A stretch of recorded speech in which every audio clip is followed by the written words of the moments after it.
Bismillah ar-Rahman ar-Rahim. The topic that we're going to discuss today vis-a-vis Islamic customs and etiquette is the issue that it is generally directed by religious authorities that men must not allow their legwear to dangle below their ankles. Especially when one goes to the mosque, we find the imam typically announcing before the prayer that all men should not let their legwear dangle below their ankles. And it is not only in the prayer, but we find that even in a general life, in a common lifestyle, men are generally seen and they interpret this directive to mean that they should always keep their legwear above their ankles.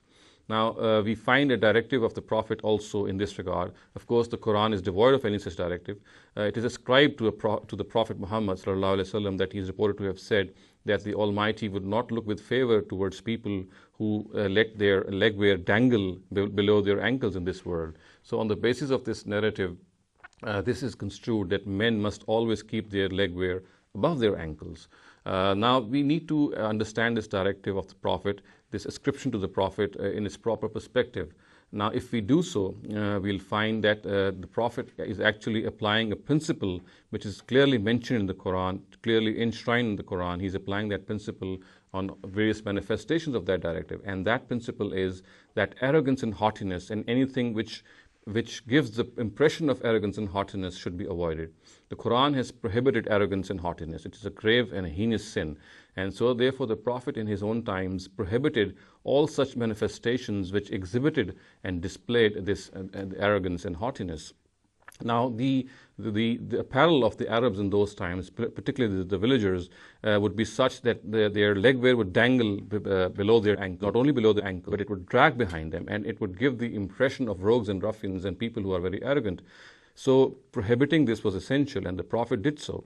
And we can safely say that his prohibition related to that particular type of dress because it showed and exhibited and displayed arrogance. Today, of course, if you wear trousers or pajamas or shalwars, they have absolutely no such reason behind them, even if they dangle below their ankles.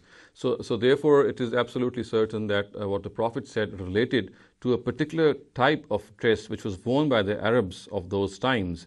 And that dress, as I said earlier on, would give the impression of arrogance. And it was this particular dress that was prohibited by the Prophet because it displayed arrogance and haughtiness in itself.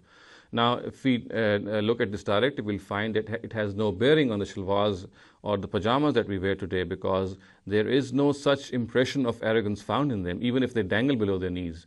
A person who wears a trouser, a person who wears a shalwar below his ankles, he knows that he's not doing so because of any show of arrogance. Whereas this arrogance was present, it was strongly present in that apparel which was worn by the Arabs of those times.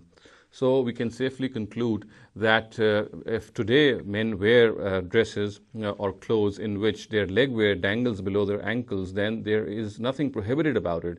The prohibition was regarding a particular form of apparel which was worn by the Arabs and which explicitly and implicitly had this show of arrogance and haughtiness in it.